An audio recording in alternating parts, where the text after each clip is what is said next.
This is Captain Carl again, coming to you from liberal Taos, New Mexico. I wanted to discuss something about Libya with y'all because it's been in the news a lot. There's been so much said about it.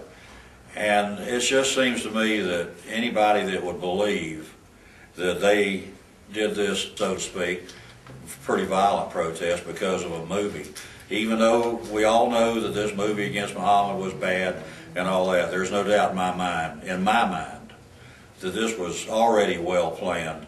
I mean, it happens to be an extreme coincidence that it happened on 9/11. And I just can't, from everything I've heard on the news and everything else, that it was because of a movie. As 9/11 just played it into it too well.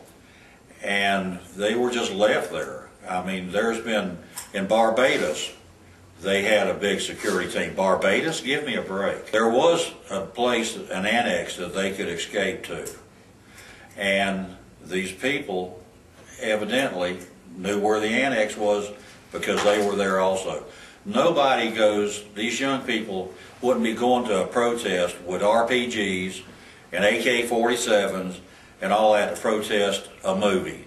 This was too well planned. There may have been some people there that were protesting the movie, but not the ones with the RPGs and the AKs.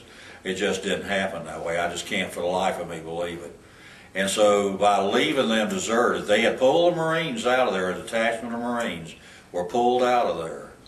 And they were left with no protection. There was 2 contractors, there were former SEALs, and 1 aide to our ambassador. And they are the ones that were killed. It's just sad. The families do not have these men with them anymore because there was no protection for these people. This is just absurd. They said there wasn't any money. Well, there must have been some money. They spent $108,000 on making an embassy in Vienna green, some kind of electrical upgrade or something. Yet the lives of these people wasn't worth $108,000. I mean, it just isn't right. But there were 2 plane loads of contractors or employers or whatever of our embassy that were evacuated from Libya. There was a drone overhead taking this and recording, not only recording it, surveying what was going on. So we knew what was happening in real time. And it just doesn't make sense to me that we've lost 4 lives because of our administration's lack of giving them the proper protection that they need. Now all of a sudden they want to protect Barbados and everywhere else when the key hotspot, and I mean the key hotspot, was Libya. Why was it the least protected? For the life of me, I just can't understand that.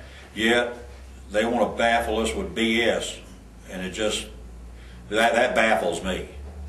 If anybody can sit there and say they believe what this administration's saying, something's wrong with you. You better stop and think about it. And that's another, I mean, I just can't believe that this happened, and I believe in this, if we can do everything in our power to get Mitt Romney and Paul Ryan in there, I really don't think in my heart that this would happen again. I'm not even sure it wouldn't happen again under this administration we got now. I just don't know if I can trust this administration for the protection of my backyard.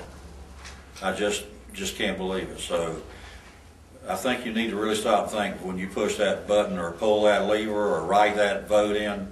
You really need to think hard about what you're doing and the ramifications of what you're doing.